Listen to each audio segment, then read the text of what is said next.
So over the last few weeks and I guess months, we've been talking a lot about the Senate committees against big tech CEOs and the effects that they might have on social media and all kinds of other different things. 2020 has been pretty unprecedented, I guess, in just how much US federal government challenge there has actually been to a lot of these tech companies. Microsoft, Google, Facebook, Apple, Amazon, Twitter, they've all basically been shelled all year, it seems like, by the Senate, accusing them of monopolistic practices, antitrust, anti-competitive behaviors, all the way to even silencing political conversations.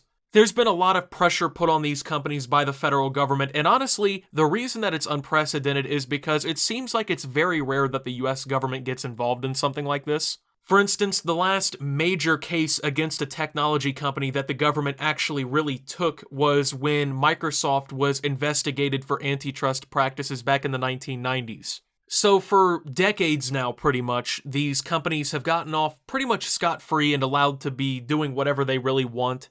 And from that, we've seen these companies become trillion-dollar companies even, and have all kinds of different power over everybody. But one thing that we're going to be focusing on in this video, and that this committee hearing was really focused on, is the debate on whether or not these social media platforms have the ability to influence the election, influence popular opinion, whether or not they are silencing opinions that they do not agree with as a company, and the potential outcomes that these things, if happening, could have on the American public. So I really want to focus in on Twitter here and CEO Jack Dorsey. Now, of course, this wasn't the only person that's been focused on in the entire thing, but Twitter definitely did take a lot of the hits during this hearing. So to give you guys a little bit of backstory, one of the major criticisms against Twitter, especially from people who are more conservative, is that they believe that political opinions, or I guess social opinions, that may not be, I guess, in the majority of users' beliefs, or what don't seem socially acceptable, things like that, are actually being silenced on Twitter. So I guess, for instance, let's say you tweet out something about conservatism and ideals from that side, the right wing, I guess.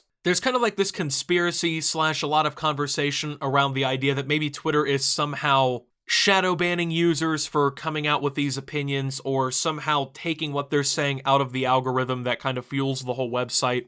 And Twitter has even been publicly accused, basically, of trying to silence President Donald Trump. If you don't know, Trump actually tweeted about mail-in ballots. Now, if you don't know, the president is very against the idea of mail-in ballots. He's made the claims in the past that it's unsafe, there's the high risk of manipulation of voting ballots, and basically has accused it of being illegitimate and other things. Now, when he did tweet this out, Twitter actually put a little banner under his tweet that gave a bunch of information about mail-in ballots and whatnot, and basically made the claim that Trump was making statements without any evidence, and what he was saying was not true, okay? Now, on several other occasions, Donald Trump has tweeted, and there's been like a little notification that says, like, this tweet violates Twitter's user guidelines, but we've considered it in the best interest of the general public to keep the tweet available, things like that, right? So Trump has seen this happen, and he, along with several other Republicans, have now accused, especially Twitter, of being anti-conservative. And that all kind of really came out today. Now, obviously, there's conservatives in the Senate, okay? So the whole meeting was really supposed to be about how these companies handle their online speech, people's right to free speech, and things that can involve that on their platforms. This actually included Facebook's Mark Zuckerberg, of course, Jack Dorsey from Twitter, and Sundar Pichai from Google. It was a virtual meeting, of course, and it was supposed to be focusing on a very specific subsection of a law called Section 230. Now, if you don't know anything about Section 230, it's like basically credited as being the shield of online free speech. Basically, what Section 230 does is it makes it to where companies that are hosting a website cannot be held responsible for the things said by users on their platform. So like on Twitter, Section 230 prevents Twitter from being liable if somebody goes on there and says, oh, the earth is flat or something like that. Obviously, there's a lot more harmful conspiracies than believing the earth is flat that can be shared on social media, but with all of that being said, Section 230 was supposed to be like the point that was focused on the most here. Now, it seems like, if anything, it was more or less just some fodder to allow conservative Senate members to get some shots in at Jack Dorsey. I mean, the conservatives have been accusing Twitter of being very anti-conservative. They have him right there.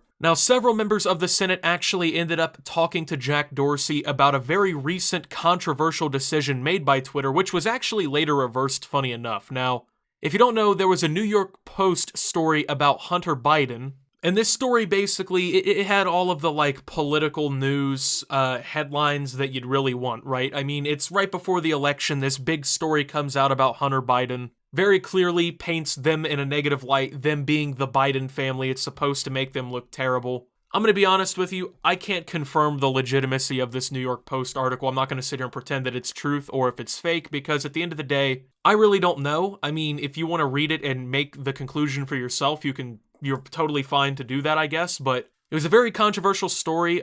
Conservatives, for instance, were taking the story and blowing it up like, ha, see, we told you, Hunter Biden is bad, Joe Biden's son's bad, it reflects on the character of Joe Biden, Trump 2020. Now, people on the left, of course, have called into question the legitimacy of the story and whatnot. Now, Twitter basically made the decision to almost suppress this story in a way. So, of course, it kind of divulged a little bit, you know what I'm saying? They divulged a little bit with their anti-conservative bias claims, and issues like this were brought up. Now, the problem is that they completely, I guess, diverted from the main topic too often, and I think that, surprisingly enough, these old fucks in Congress once again have now let these CEOs walk. Now, at the end of the day, I don't know for sure if there's any anti-conservative bias on these social media platforms. I mean, you, I think, can make the argument in some cases, maybe, but I think that some of the claims are a little bit over-exaggerated personally. I'm not saying all of them are, but I mean, definitely some of them I think are taken to a complete extreme. But when it comes down to it, man, if you want to make that point, there is a time and place to make that point. And sorry, a Senate hearing about Section 230, which is already law, I don't think is the time to do so. I mean, this is a law that really does help uphold a lot of the free speech on the internet, and it provides a lot of safeties to companies that allow them to thrive on the internet. Can it possibly be changed for the better? Yeah, of course, but there's talks about repealing it and all kinds of things. It's definitely getting spoken about on the floor. But one thing I do want to point out is that Jack Dorsey said something that I completely disagree with, and I want to point this out here, okay? So he basically responded to Senator Ted Cruz of Texas, who said, you know, who put you in charge of what the media can report and what the American people can hear? That was the gist of what he'd said. Jack Dorsey said basically that users agree to the Twitter terms of service when they sign up, and then basically also said that Twitter did not have the ability to influence the election. So first and foremost, yes, you do, of course, sign up, and I've been trying to tell you guys, these terms of service, they are pinned against you, and they're fucked up, and you need to try and read them if you can, but who honestly has the time to read all these things?